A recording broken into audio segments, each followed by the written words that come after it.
The woman in the photo lay on her side in the mud. A wine-red silk dress clung tightly to her body, soaked and stained with dirt. One high heel was completely broken, bent out of shape, still attached to her foot. Her hair was loose, matted against one cheek. There appeared to be no signs of injury, but her entire body looked twisted, as if it had lost its sense of direction long ago. The lipstick on her lips remained vivid. Her left hand loosely held a handbag. Her right hand hung limp, gently touching the cold ground. She had died of hypothermia after walking for hours in near-freezing weather. Her body was found in the backyard of an old house, not far from the town of Blue Mountain. At first, no one knew who she was. Only after opening her handbag did they find a hairbrush engraved with an old name, Marie, and a black and white photograph of a woman who looked just like her, younger, healthier, with a handwritten note on the back, Terry Martin, Dallas, Texas. The deceased was Audrey Marie Hilley, a woman who had caused her husband's death, poisoned her daughter, staged her own death, and lived for 3 years under another identity. Her death left me with a lingering thought. When a woman has to live under a false name at the moment of death, who is she really?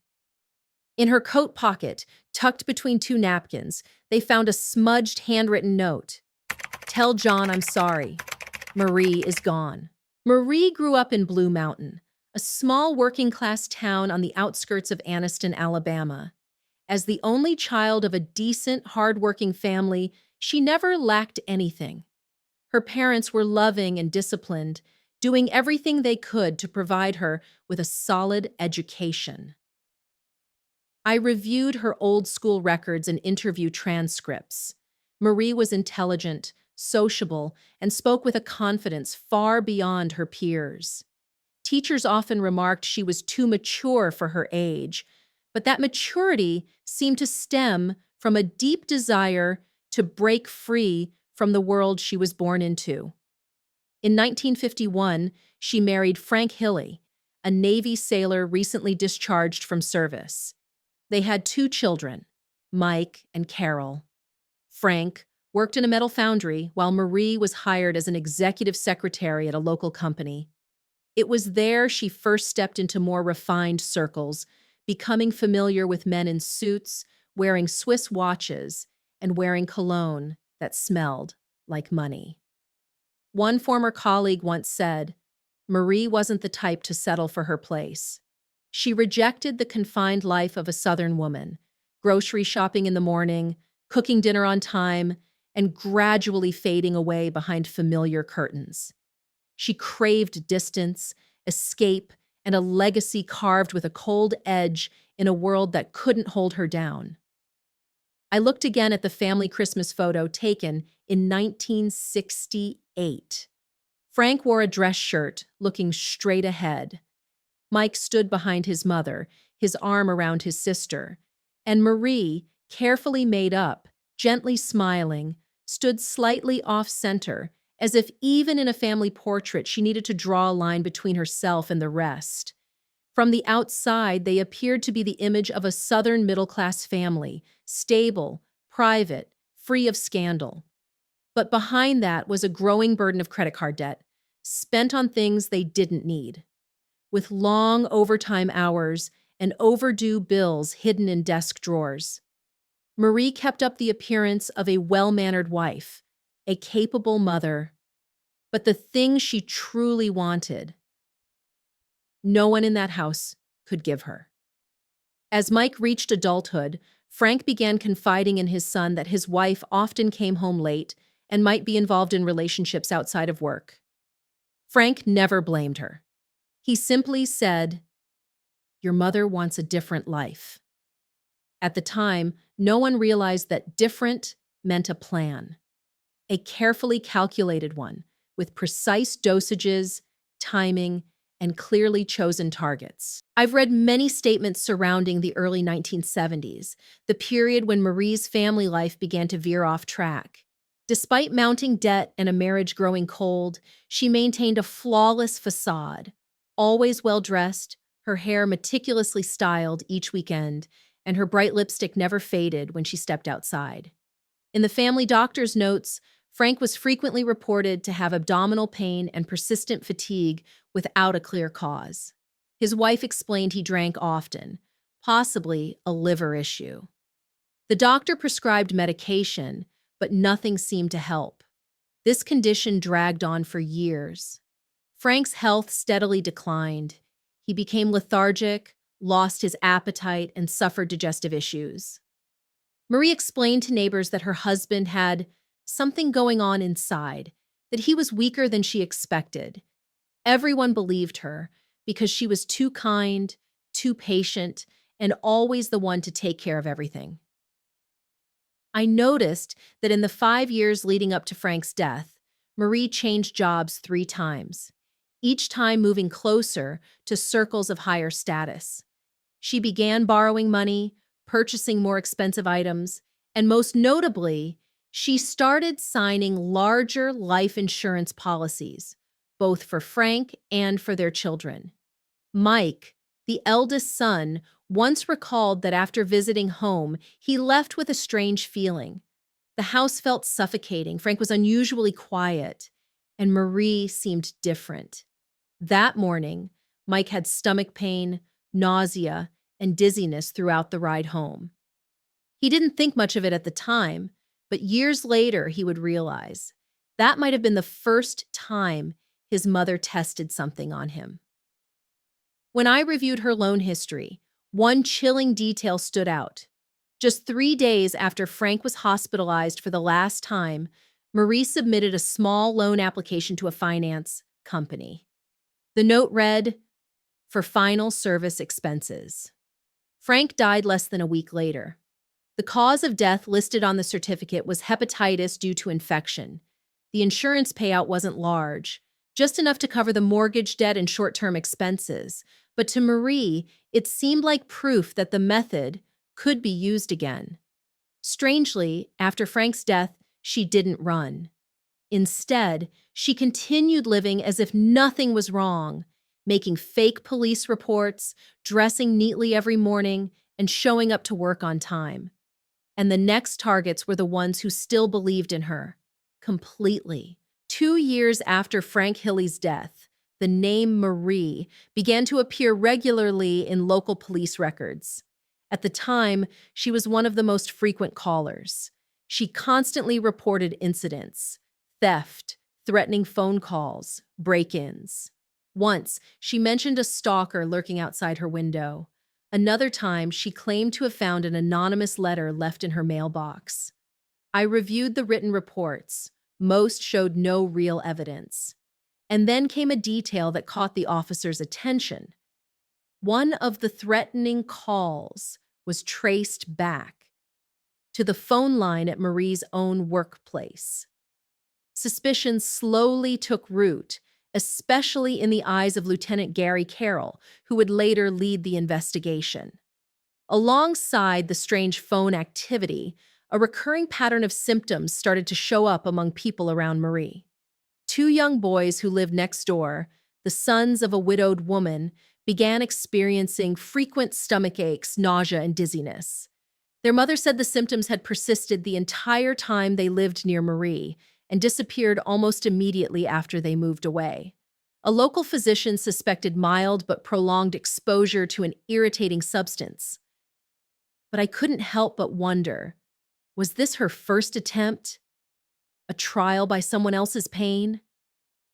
Since the deaths of Frank and Lucille, Marie had gradually unraveled, feeling that life had become too unpredictable, too fragile.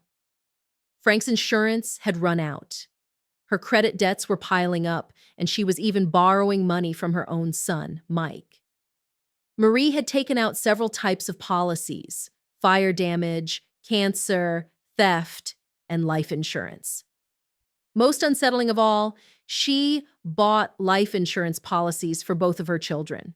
Carol was Marie's daughter. Though her symptoms weren't identical to her father's, she began to feel unwell, frequent fatigue, digestive discomfort. Reluctant to admit how bad it was, Carol moved into her own apartment. But at just 19, she wasn't yet able to fully take care of herself. Her conditions slowly worsened, beginning with occasional stomach pain, then shifting into nausea, insomnia, numbness in her hands, and gradually blurred vision. The symptoms cycled without relief. Marie continued presenting herself as a responsible mother, regularly speaking with Carol's doctors, taking care of her directly. One relative later recalled walking into Carol's room and seeing Marie holding a medical instrument, with the explanation that a doctor had asked her to help. But as Carol's neurological symptoms grew more severe, her hands reacting strangely, her eyes no longer adjusting to light, it had already gone too far. Marie had begun acting against her own daughter. In April 1979, Carol was hospitalized for the fourth time in 2 months. The 19-year-old could barely walk on her own. Her arm and leg muscles contracted uncontrollably, her vision deteriorated, and parts of her arms had lost sensation. The constant pain left her exhausted, unable to sleep for days. I reviewed her original medical file, where it stated, "Cause undetermined, intestinal inflammation ruled out. Further psychological evaluation recommended." Eva Cole, a friend of Marie's, once called to check on Carol's condition. During the conversation, Carol inadvertently mentioned that her mother, Marie, had injected her with medication. That remark triggered Eva's memory. Marie had done something similar the first time Frank had fallen ill. Troubled and suspicious, Eva contacted Frank's sister and Michael to share her concerns. Coincidentally, Michael had also started to suspect his mother. He called the hospital and asked the doctors not to let Marie visit Carol anymore. But unfortunately, she acted faster. Marie offered to transfer Carol to a larger hospital in Birmingham.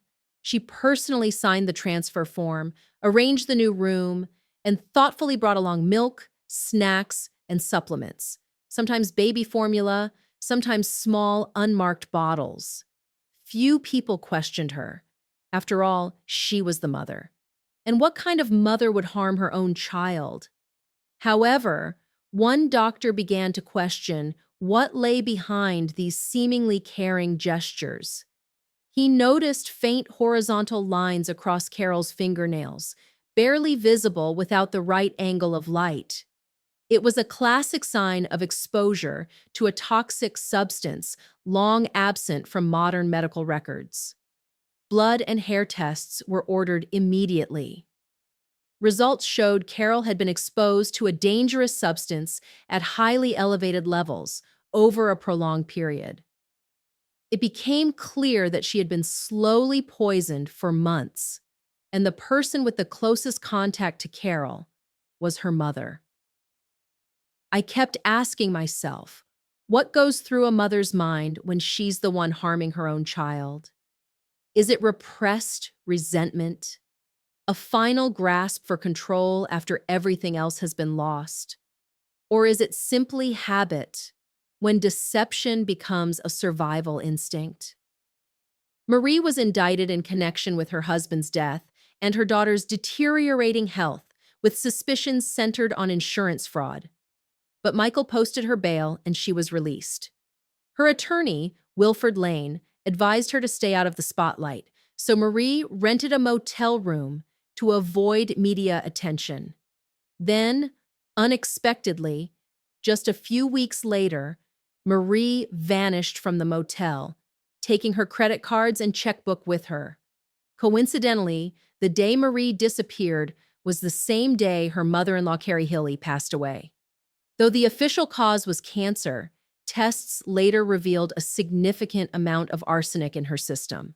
Marie also stole her Aunt Margaret Key's car to flee. She left her place of residence and actively tried to obscure her trail, making the investigation even more complicated, methodically erasing all traces of both the crimes and herself. At this point, a question began to form, one that haunted me for the rest of the case. How far can a woman go in pretending before even she no longer knows who she is? Marie Hilley was arrested again in January 1983 in New Hampshire after 3 years on the run from federal authorities. At the time, she was living under the name Terry Martin, a persona she had created herself, complete with behaviors and a fabricated backstory. She claimed to be her own twin sister and had even told her new husband that Marie had died and donated her body to science. I read the first interrogation transcript from the local police station. When asked for her real name, Marie hesitated for 3 seconds before answering. The name she gave was correct, but her voice no longer seemed to belong to it. She was extradited to Alabama and officially charged in connection with her husband's death and with attempting to seriously harm her own daughter. The trial began in the summer of 1983. Locals crowded the courtroom, most of them middle-aged women, many of whom had once seen Marie as the epitome of Southern elegance. But the Marie they had admired was someone else entirely. She sat quietly throughout the proceedings, her face calm, her eyes never settling on anyone. Even when Mike and Carol, her two biological children, took the stand, her gaze remained strangely vacant. I watched the full recording of Carol's testimony. She recalled the pain of her illness, waking up each morning in a body she could no longer feel. And her voice held no bitterness.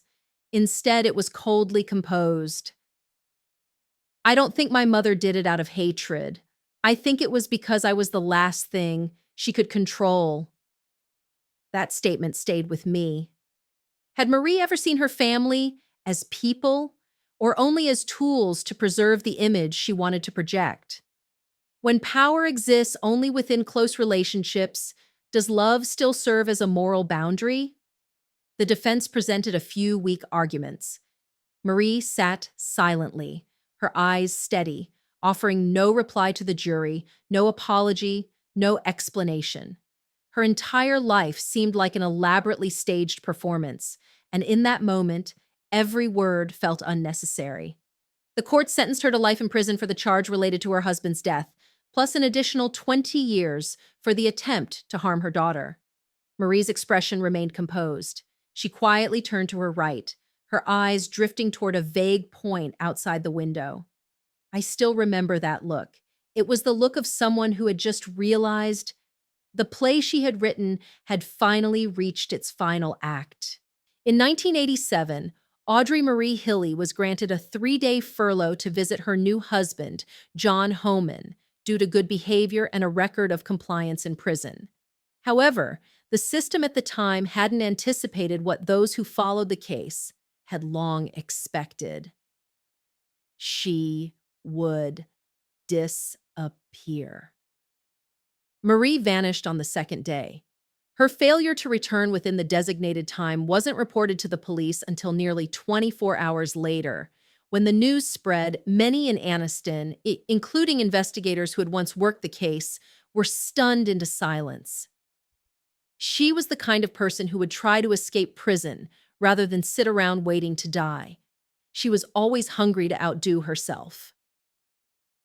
4 days later, Marie was found in the backyard of an abandoned house near Blue Mountain, the very place where she had grown up. She was discovered severely dehydrated, exhausted, and suffering from hypothermia. In her purse, there was a damp, folded piece of paper with faint handwriting. "Tell John I'm sorry. Marie is gone." She died at the local hospital at 6:45 a.m. There was no second trial, no public outcry. Only a coroner's assistant quietly arrived to claim the body. Her death was quiet, calm, without justification, without explanation, fading gently into oblivion. I've read dozens of case files involving poison, but Marie Hilley left me with the most conflicting emotions.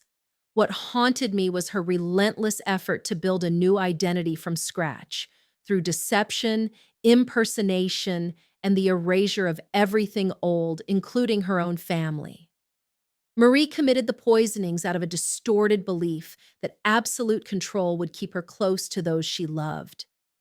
But what is the cost of hidden power when the only person left who can see you is your own reflection under a name that's no longer real? This case forces us to look deeper into a type of crime not driven by impulse or savagery, but by the ambition to preserve an image, powered by a quiet intelligence that watches, waits, and never stops until it's exposed.